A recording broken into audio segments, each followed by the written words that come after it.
Dans le souci de toujours mieux vous servir, Congo Airways vous donne désormais la possibilité de faire vos achats des billets en ligne avec la carte Visa ou Mastercard Equity. Voici les différentes étapes pour y parvenir. Tapez www.congoairways.com dans votre navigateur. Deuxième étape, sélectionnez la case aéroport de départ et celle d'arrivée. Troisième étape, choisir la date du départ parmi les dates coloriées en verte, ainsi que les nombres des personnes qui aimeraient voyager. Quatrième étape, allez dans Recherche, ensuite, allez dans Accepte les conditions, puis appuyez la case réservée sans compte. Cinquième étape, veuillez ajouter l'information concernant le passager de cette réservation. Sixième étape, veuillez choisir votre mode de paiement, type de carte, Mastercard ou Visa. Septième étape, veuillez remplir les informations sur le type de carte que vous voulez utiliser. Ensuite, terminez votre opération ou achetez carrément votre billet par M-Pesa sur notre site internet. Rapide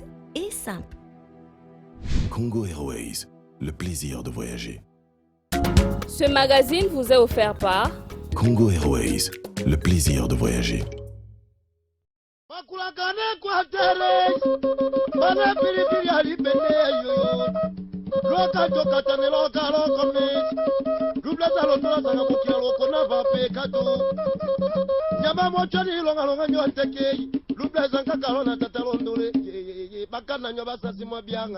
Mukumba ya koloba makambo Equateur na Kinshasa tangu yazoloba makambo oyo ebongina alakisa bango que les premiers habitants de l'Afrique habitent dans les forêts équatoriales. Esengeli alataka bukumu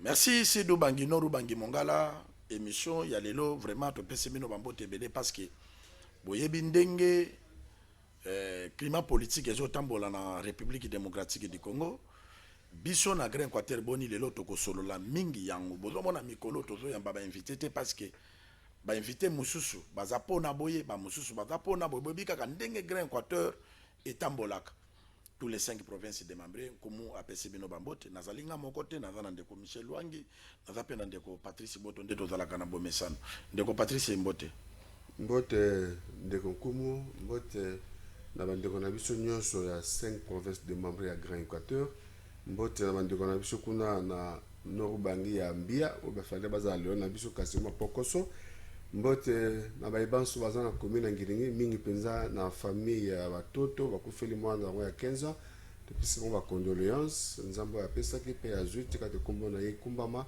pe mama na biso lofongo o azali bongo mama ya boso ya yambo koza mama bogomesa na commune Ngiringi ba okunda ye lobby donc mobilisation ya bandeko nyonso tokuta na lobby na 8h na cinquantenaire côté Tokyo ça la dernier hommage na maman na biso akambaki biso na commune Ngiringiri ndeko Michel Lwangi Mbote ngomo kivete Mbote pe bato Holanda biso na poko alelo mpe na samedi na rediffusion. Merci balanda Grand Équateur boni ava biso to loba parce que lelo vraiment tokolobelela mingi union sacrée parce que tant au chef de l'état qui pouvoir azalaki na FCC basalaki alliance mokonza mboka monaki ke FCC ezotambwisa ye malamu to ndire bazotiela ye ba éponge et a préféraki abenga bana mboka oyo apesaki yango kombo union sacrée pona mboka ekende liboso bana mboka pe oyo biso totindaka bango ensemble la population lokola ba députés nationaux ba sénateurs bato bazalaki na ba fonction ba telemaki pona kosunga mboka parce que baza ba député nationalité pona bango ou bien pona FCC ou bien pona regroupement moko boy mais bazalaki baza ba élu ya mboka pona bonne marche à république bakokai kokanga mato iteke mokonza mboka zobenga bango baboya bakendeki pona bayoka mokonza mboka et puis basalaki oyo mokonza mboka sengaki bango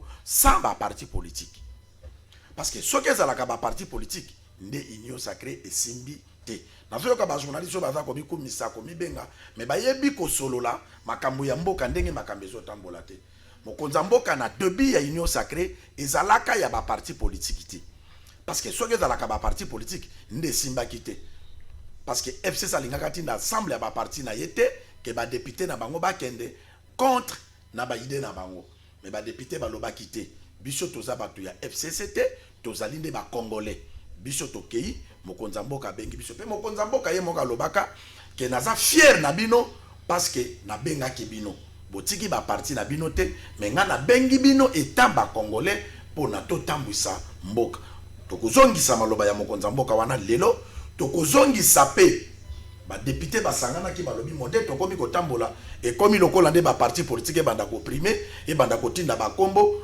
gouvernement et ko salama bongo te ndeko Patrice Boto est-ce que na débit ya union sacrée ezalaki nde ba parti politique moté tindaki ou bien ezalaki ba individu comme député lobi non mboka nange ko kufa boté fait que de liboso à venir la mboka ezana maboka président de la République il faut tout accompagner pour la réussite ya mboka.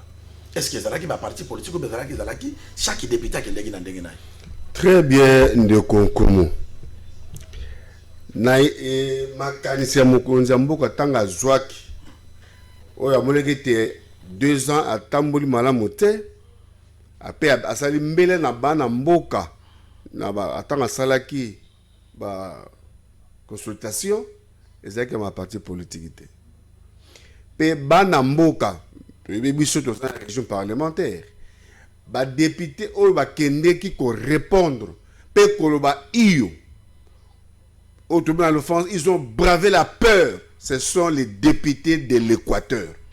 Bango batu ba pesa kinzela na bolobi na bango na ndenge bakendeki ndio moni angueme zomaki bakendeki na koma parti politique te bakendeki individuellement donc moto na moto à se sentir interpellé na ko ça la bokonjo dans un comme député ezali parce que na uti quelque part donc la population de tindingai bongo boni ngana yawo na comme salela comme ba parti politique na comme salela ba autorité morale non et sengeli to kanisa to comprendre mbele ya mokonza mboka ou mabumu na biso ou population babi non biso de pour la population c'est notre avenir politique donc bakeyi continue union sacrée na kombo ya parti politique était et puis union sacrée ndenge mokonza mboka abengaki loki ezali dango lisanga ya parti politique était to regroupement te c'est une vision ensemble batu boya total ndenge to ko zongisa population na biso a sekata ko sekata ya pamba. Merci ndeko Patrice Boto a sekata ko sekata ya pamba ndeko Michel Lwangi. Est-ce que kaka même question autour de Patrice union sacrée ezalaki pour na ba parti politique batinda bato ou bien ezalaki di kanisa chef de l'état pe ba brave député bandima ke to kosunga mboka na biso nde bandima ki pe bayaki union sacrée ezalaki pa parti politique te union sacrée ezalaki prise à conscience ya ba député ya komona ka ndenge mboka ezotambola ba conflit ba ezosala ke gouvernement azosala mosala te ils ont promis des choses na ba électeur na bango mais yé député akosala te gouvernement mutakosala ba moni ke mboka ezokende malamu te ba bazui prise de conscience attaque ba élu parce que article 110 ya constitution il y a lobby qu'il n'y a pas un mandat impératif donc mandat ya député ya kokangona singa izalaka te nazo confirmer makambo okulu na biso Patrice Bota lobby union sacrée wana eye kozwa accord na Équateur président de la République ayambi province ya liboso o ekende na ba consultation président salagi donc ba député ba sénateur liboke mo kezaki Équateur ba kei kokuta na président wala province mo kezalaki te bango babangaki bango Équateur bazui et la opposition la majorité bango nyonso kokuta na président délégation ya ba député nationale conduite par professeur Njoli na Sénat na kulu na biso José Ndundu basoki na président basili babike no biso sikoyo tozo accompagner yo na makabozo sa et comme bangala bakendaka na nzela mbali te si ont pris une décision bakendaka baye ko formaliser union sacrée kokuta neza bien ko formaliser union sacrée za nini kozwa majorité bakozwa majorité ndeni majorité wana kozwa mandat Équateur kaza na 53 députés nationaux basali même journée ba utake pas président babi bon o aza président de l'Assemblée nationale azande ko na biso Équateur parce qu'il pouvait les protéger on pouvait la protéger parce que azande ko na bango tozo longola londe ko na biso ma il a 54 o bazaki wana il pouvait dire bon azande ko na biso so to peut l'Assemblée de ko soute to protéger et puis FCC na zaina batonaye ba ngi ba protéger ma babunda mais bango babi que non tozi conscience net promettre de mokonza mboka to formaliser et ils étaient le premier ya ko sala motion contre Mabunda bateau Équateur tous les 54 députés oya il y a Grand Équateur. Et puis la province Moussousou ba Ekolame. On a fait ce exemple là quand on a biso papa na biso akufaki wa befale, il sait qu'il manque. Mais il a posé sa signature. Oui. Alors, si quoi signature au papa il sait qu'il manque tiake, c'est ça qui a parti na ou bien ça qui na yemoko prise de conscience. Alors les loso qui bagame komi parti comme on a ndeni, parti comme on a makama parti ça là qui et d'ailleurs, na on peut ça même exemple moko série ba 12 personnalités mo baba no sa ronde. Il y a ba réforme avant notre comme lelo. Batamboli na ba institution, batamboli pas ba konjamboka, ba konja ba institution ba parti politique. Et puis na bato bakene kuna bato aliboso pour la première fois bato alamuka bakeno kutana bakeno ko reconnaître officiellement président Félix Tshisekedi des délégation bakene giwana bakene ko kutana président na ba réforme mais elle bazongaki moko na bango président ya ba parti elle groupe ya ngeke utala président ya parti politique moko vraiment bengani yo zalaki kuna pas Tshisekedi yo ya awa na réunion na considération c'est pour dire que Union sacrée ezai eloko ya ba députés nationaux ba formaliser et que mon peuple population lié et ça les partis politiques mo ka kodagité parce que aujourd'hui net député ma fouta je crois oh ya PPRD yé a mitié maliboso c'est PPRD ngake le kalelo longola mabunda c'est PPRD ngake ke no sala Union sacrée ou PPRD ngati na ba député na bango alors ba député bango moko la prise de conscience ne ba yeko sala eloko wana alors ceux qui rétribution zo salama ils doivent les reconnaître. Bato et la premier ministre va konzamboka ba reconnaître bango d'ailleurs peut-être autre koloba awa ba député mo ba lobi yango na déclaration ba sai na kinkol ba jeune député ba sai congrès ba 2 jours ba bi que non tozonga ndenge union sacrée bandaki union sacrée bandaki ni na acte ya décision à mabunda na bato ba signaki comme ba bradaki na père ba signer et puis ba musu ba ye donc bazonga na nini acte wana bazonga ne bandeli merci ndeko Michel Loin bazonga na acte wana pour mona que union sacrée ezalaki ba parti politique té zongi sabiso raciste Olanda chef de l'état jour yambaka ba député pona ko pesa bango courage ko encourager bango bongo tozonga. Chers voyageurs, pour votre sécurité, Congo Airways a procédé à certains aménagements pour vos prochains vols à partir du 15 août. Pour la sécurité d'autres passagers, veuillez porter votre masque et respecter la distanciation physique. Nous vous rassurons la désinfection de tous les parties de nos avions. Le renouvellement de l'air de la cabine se fait toutes les 3 minutes à travers des filtres qui retiennent 99,99% des virus et des bactéries. Au-delà de toutes les péripéties qu'a connues le monde aérien, nous vous donnons une totale assurance pour nos prochains voyages.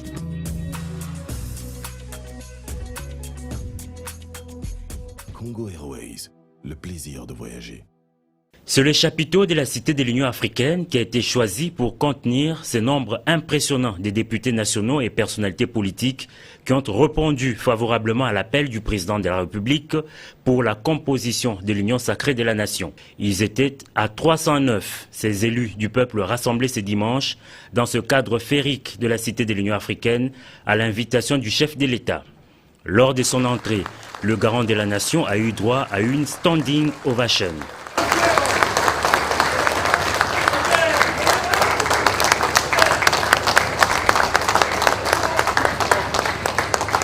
Initiateur de la rencontre, le président de la République a, dans son mot des circonstances, circonscrit le cadre de cet événement. Félix Antoine Tshisekedi Tshilombo a commencé par présenter ses vœux de nouvel an à l'assistance.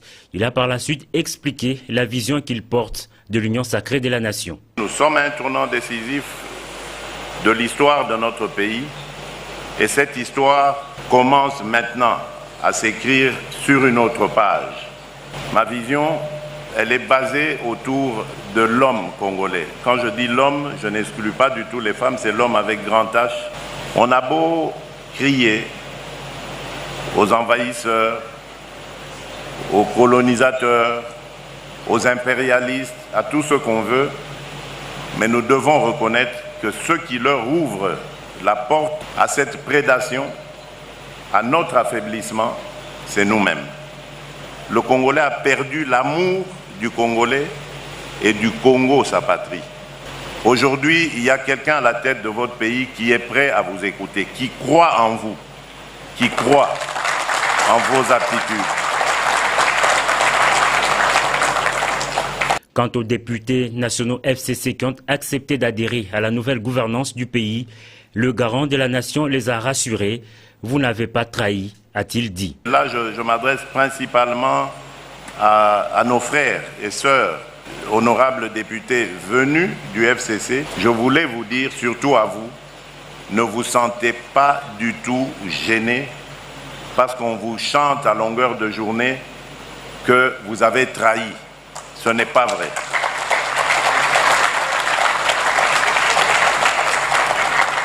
Au contraire, soyez fiers de vous, parce que vos familles, vos électeurs sont fiers de vous. Vous les avez honorés. Vous n'avez trahi personne, parce que vous n'avez pas transformé vos engagements politiques. Vous n'avez pas quitté un parti politique pour entrer dans un autre. Vous avez compris tout simplement où était le bon sens et l'intérêt de notre nation. Et vous y avez répondu. Tour à tour, les députés nationaux se sont succédés à la tribune pour affirmer leur loyauté à l'autorité suprême du pays. C'est le président du bureau d'âge de l'Assemblée nationale qui a ouvert le bal. Ensuite, ont défilé les représentants des partis et regroupements politiques, toutes tendances confondues. Au finish, le président de la République a remercié tous les intervenants. « Je suis convaincu qu'ensemble, nous allons réussir », a-t-il dit.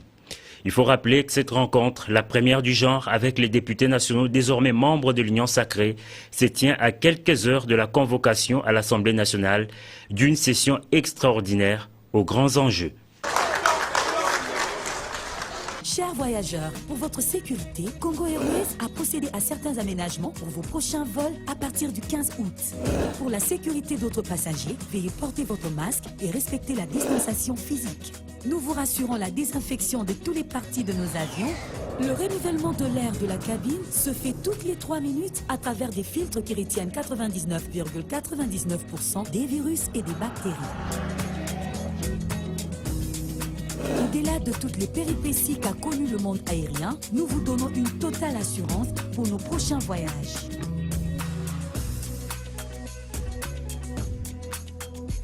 Congo Airways, le plaisir de voyager. Merci Rachis. Boyoki mokonzambo kandeko Patrice alobini na lobi. Soki baza ko finga bino butumoi ke bo trahir bino bo trahir te. Bino boye pona kosunga mboka. Et puis ngai mutu oyo nazali liboso ya mboka. Naza fier na bino parce que bozali na souci ya mboka na bino. Pe ko trahir elakisaka mutu alongwe na parti politique. Bino bolongwe na ba parti te mais boyende ko défendre mboka. Ndeko Patrice. Mais likanisi wana na bato baza lelo ko bako ntango bazo former gouvernement. Na ndenge pe partage ya pouvoir rezo salam. Ozo mona te ko ndire maloba ngo eza ko bazo respecter ngo les sociétés. Union sacrée comme lokola et comme de ba chef à parti parce que to moni a même en assemblée nationale pour na kotinda ba kombe koma kinde ba président ba parti politique de ba eponsaki kotinda ba comme or union sacrée za la ki bongo te. Soki to lobeli likambo te e koya ko continuer pote koya ko kota banzinzi pe dikola monte poli. Merci Ndeko Nkumu. Monsieur Atolo Belapo est allé Grand Équateur. C'est ça. Le 3 janvier, raconte Rwanda au Mokonsaki Naba député le 3 janvier 2021. À Rasura Kibango. Pendegen de Michel Alobi, Billy Pesari, Bakozong Sangwana. Bah, jeune député, il y a Union sacrée, Bazana conclave, Nangandayala. Balobi, respect des principes fondateurs, il y a Union sacrée. Parce que Bango, Bayak na combat parti politique. Bayak na combat président ou autorité morale. Bayaki individuellement parce que Bayaki mbela mokonzamboka. Bango wanande Bayaki bo ba risquer surtout boya biso et Grand Équateur. Ndeko. Oyebi makambo yo sengeli mokonzamboka to kolobelawa. Pe banto baza ko zinga ye bazala ngona keba makasi pamba te biso na Grand Équateur ba député bandimi kolongola ndeko na bango na kibokonzi pe to perdre yango ekena bandondo bandimi ezala ki pasi pote ba signer ba ko signer mutemezo lela Pour eux, ils ont des engagements, mais ils ont des longwa. Pour na combo ya peuple, d'intérêt à mboka. Nous avons ça démérité qui était. À subir des conséquences, il y a système. Merci. On a voulu déboulonner le système Kabili. Nous avons subi les conséquences. Elle n'a pas démérité. Merci. Mais nous avons bandimi qui ndeko moi c'est moko wana vaillante femme alungwa. Mais ba signé. Petoloba qui samedi vendredi passé tout mokonzi to sengiti ba koka ko respecter 4 zones linguistiques. Le quoi la Chiluba est la présidence de la République. Place où biso équateur tozalaki et commune na Bandundu na Kikongo. Premier ministre sikoyo ba pesi na Swahili. Mais automatiquement ba pesi espace lingala Sénat. Oui. Mais oh toujours koka nous to ebina le pouvoir discrétionnaire la chef to continue à penser na été to ka ko senga ba respecter ndelo wana. Pe ba député oyo baza union sacrée batika bango baza libre. Merci. Bakena ba makama il y a ba parti politique to kende dans le président na yo atinda te. Wana nde ba betaki mabe pe to betela ngo sete makasi ba betaki mabe na bureau ya Assemblée nationale. Ba zone yango na gouvernement te, ba zone yango pe na bureau ya sénateur. Merci ndeko Patrice, bazong sana gouvernement te, bazong sana bureau ya sénateur avant na ndeko Michel. Racisme zongisa nkumu ki fait kuna nanga tolo toyo ka ba député bango moko oyo balamba kinjungu ino secrétaire mokonza mboka bengaki balobi nini. Chers voyageurs, pour votre sécurité, Congo Airways a procédé à certains aménagements pour vos prochains vols à partir du 15 août. Pour la sécurité d'autres passagers, veuillez porter votre masque et respecter la distanciation physique. Nous vous rassurons la désinfection de toutes les parties de nos avions. Le renouvellement de l'air de la cabine se fait toutes les 3 minutes à travers des filtres qui retiennent 99,99% des virus et des bactéries. Au-delà de toutes les péripéties qu'a connues le monde aérien, nous vous donnons une totale assurance pour nos prochains voyages.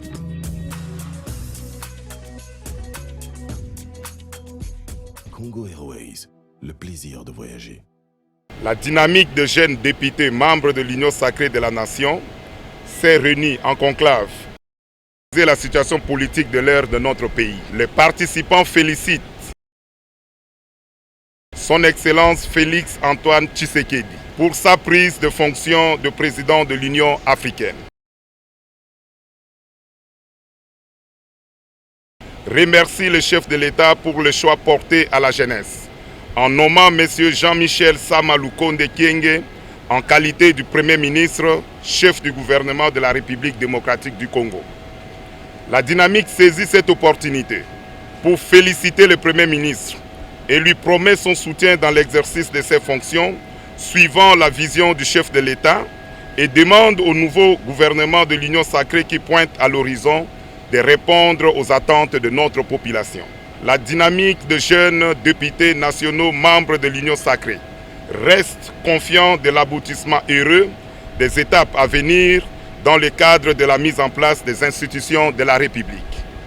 La dynamique des jeunes députés nationaux membres de l'Union sacrée rappelle le principe fondateur qui ont donné naissance à l'Union sacrée de la nation. L'engagement et la détermination des députés et accompagner le président de la République dans sa vision. Ces principes devraient être scrupuleusement observés dans la formation du gouvernement et le partage des responsabilités au sein des entreprises publiques.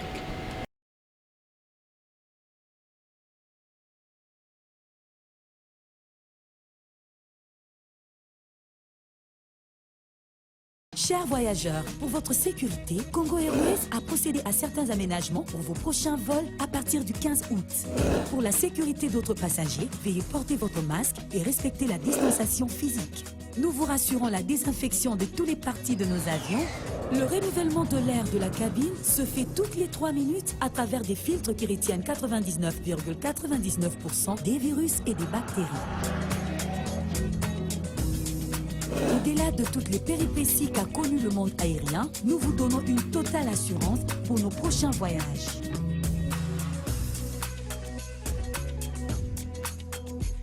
Congo Airways, le plaisir de voyager. Ndeko Michel Lwangi, Ndeko Patrice Chikolobao. Exactement, manque il y a unité, il y a Grain Équateur parce que tout ça, on a 4 langues nationales. La représentativité, il faut tous se retrouver. Ça, c'est un droit. Parce que bah, Congo a une assemblée nationale, qui Congo a une assemblée nationale. Chiluba est la présidence de la République. Swahili, basu primature. Donc, on est allé, et là, il y a discuter ça parce que mon Konzambo Kadali, garant de la nation, il faut lingala ezwa Sénat. Na kozanga koyokana na biso. Est-ce que tokozwa Sénat yango?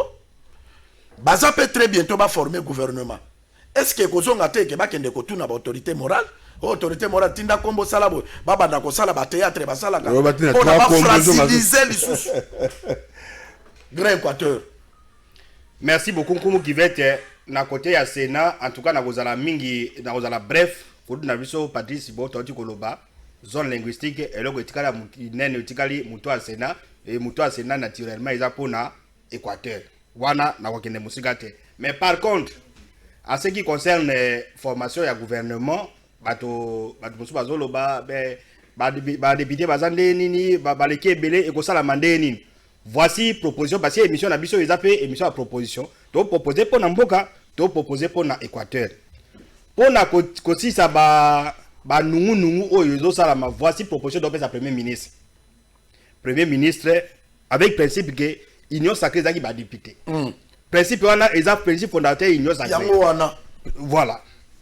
Donc ça premier ministre boy. Proposition à liboso après ça net babi gouvernement ils a réduit après ça IDPS des ministères après si AFDC il y a bati luko non yemo ko nega zaki des ministères après si nani ensemble des ministères après si MLC des ministères le reste etikali wana bazongisa ba province parce que sangisi bango nyonso opeti batwa ya ex FCC 4 bakoba ta 10 etikala peut-être so ba 36 ministères assemblage dans sous des ministères il y a vu primature to eza proposition ne do pesa ndeko to sangisi bango nyonso ezui bazui 10 so ils ont 36 ministères etikali 26 wana bazongisi na chaque province ndenge bayambaki ba délégation babike no bon province ya Mongala par exemple ba député à Mongala là ba sénateur bo se retrouver bon pona moko na bino et là nous aurons des ministres compétents des ministres qui ont la légitimité contestation ko sala maté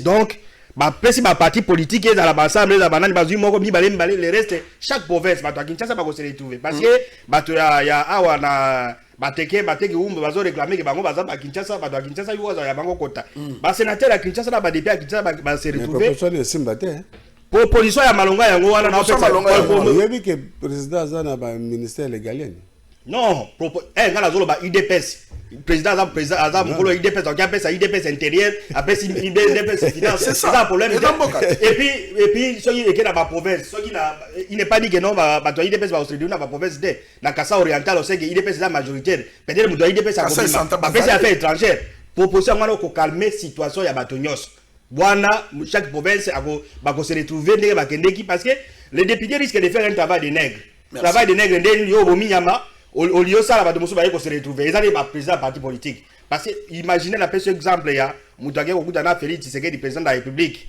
bayambi abi yonde nyoke no kutana Félix ngala reconnaître ka yete siko ba comment reconnaître Félix so yelo ko bien yé sur le bâtiment ba cortège ba boya ka union sacrée ba zali to yebi na bango na ba député bango ba ba député na biso Équateur ba menacer bango ba parti na bango ba risquer ma vie siko so yelo ko ezali d'abord il a signé pour le départ à Mabunda de Gonaye il a pris le risque il a go blader parti et puis le zone ba ko pesa mundu musu président na ko pesa donc pour la kolongolero kwa na ba ya banani esa la mabongo wala na niveau ya niveau à pays mais na niveau Équateur en tout cas dans un président de la République ba poste à Grand Équateur azon sera ba député ba député ba moment ba s'organiser député sénateur ya chaque province que non ba réfléchir comment on peut ça oyo c'est ça pas question à ba parti politique na Équateur parce que parti politique elongoli et quoi si mabunda te parti politique et biso na union sacrée Et ça, les locaux, et effort ya ba député de bazoi conscience na ba poste ya Équateur ba kanga akutana na bango na Équateur premier ministre abengi bango abino boza droit na peut-être ba 10 ministères boke do kabola mibale entre eux ils vont se partager qui est comme makamba parti politique parce que ceux comme na parti politique et que les députés sont dessus conséquence nous en déni ba bona que nous avons fait le travail des nègres ba boy ko investir gouvernement là on gagne ils ont un risque là on gagne et c'est président parti politique à côté da ba député que bossa que no sala donc proposition d'ozali la bango ya kopesa et la mokonambo que la premier ministre après ça bango mibale comme à 10 les 26 ba pesa ya 26 provinces mais na côté Équateur azong saka ninga yamba ki bato Équateur que non oya bino yango yo. Il n'est pas dit qu'un parti politique a comme on a il est majoritaire ou bien na poids politique na 3 ans il non c'est parce que si on profiter pour répondre na quota ya lingala na Sénat est-ce que ba ko doit Sénat ba donc c'est la dessous ba c'est na ba Congo be ba doit Sénat ba c'est la dessous ba Swahili be ba doit Sénat ba c'est la dessous koloba awa toi na ba institution primature yango eke na na espace swalifone et nani assemblée nationale présidence nango eke na kota ki Congo kasai to koloba te etikali espace lingala wana naturellement pour la cohésion nationale pour la unité nationale pour la représentation nationale oyo constitution etindi pa kopesa côté ya Sénat wana na Équateur et ça la passer et répondre un certain nombre ya dit passer les gens peuvent dire mais biso do ngoi mabunda encore des partis d'États-Unis tozi ministère moko wana le côté. Merci Ndeko Patrice, mot de la fin. Merci télévision za litango minga koloba c'est toza limité pour na tango to sengi kaka unité na mboka. Tozo senga cohésion nationale na mboka. Biso na Équateur to se référera toujours na maréchal. Oya bale ko tous les jours. Bokoy ko soit d'ailleurs bande ko baso na nesumbu les obeta. Pour mopaya ayokate. Tata bo moko, mama bo moko, ekolo bo moko. To le boyi ba frustration ba respecter mokonzambo kazali garant ba institution. Ya bon fonctionnement ba institution. Ya li tata na biso, papa, ya li mokonzambo ka biso ne Équateur to li Sénat. Tikele biso Équateur Sénat parce que biso espace lingala fort. To senga kaka. Oui, bon, c'est-à-dire que tout le monde que Équateur est moins traité, ils ont la sénateur peu belé et PZP pour la constitution il y a union sacrée, tout la primature, madame Soubazi, madame ba congolais, tout la assemblée nationale, madame Soubazi, ils appellent ba congolais et tikali assemblée nationale, tu as peine besoin qu'on doit passer, et tikali sénat, tu as peine besoin qu'on doit passer, biso doit ba congolais. Biso pe toza ba congolais mokonzamboka na koloba ke pona ngana benga ko mingi fulu biso ba mongo tolobaka mingi na masese ko ya folense c'est-à-dire ko nzamba tinda ye ali akambisi te ali akalegimite mali akakaka nyama oye moka bomi ya makila c'est ça ndenge nzamba tinda kanko mais lokola ali akanyama ezateka kokoma munene koleka nzoko ponzo kwa zaka ka munene parce que ali akamatiti mutu na mutu azana neni naye mboka oyo yo moko benga kango union sacrée c'est-à-dire république démocratique du Congo construit pardon na 26 provinces représentativité et salama ndenge mboka esengi parce que yonde mokonza mboka yo pe mutu pesa ki likanisa union sacrée o bazu wana baza ba congolais biso pe et Grand Équateur, tout ça lingala toi pe ba congolais. Tout ça na droit pe ya ko senga pa na yo parce que biso pe to fotaka yo. To ko senga pe yo parce que to pesa ki yo garder constitution o battre la pe biso. Assemblée et Sénat et ça ya Équateur. Pesa biso yango après na ba ministère makaniso biso to pesi to imposer yo te. Mais ceux qui pour saleli yango et ko salaka malamu po na mboka na biso e kende liboso. Comment zale bale oyo bakanga mabokete. Bye. Dans le souci de toujours mieux vous servir, Congo Airways vous donne désormais la possibilité de faire vos achats des billets en ligne avec la carte Visa ou Mastercard Equity. Voici les différentes étapes pour y parvenir. Tapez www.congoairways.com dans votre navigateur. Deuxième étape, sélectionnez la case aéroport de départ et celle d'arrivée. Troisième étape, choisir la date du départ parmi les dates coloriées en verte ainsi que les nombres des personnes qui aimeraient voyager. Quatrième étape, allez dans Recherche, ensuite allez dans Accepte les conditions, puis appuyez la case réservée sans compte. 5e étape, veuillez ajouter l'information concernant le passager de cette réservation. 6e étape, veuillez choisir votre mode de paiement, type de carte, Mastercard ou Visa. 7e étape, veuillez remplir les informations sur le type de carte que vous voulez utiliser. Ensuite, terminez votre opération ou achetez carrément votre billet par M-Pesa sur notre site internet. Rapide et simple. Congo Airways, le plaisir de voyager. Ce magazine vous a été offert par Congo Airways, le plaisir de voyager.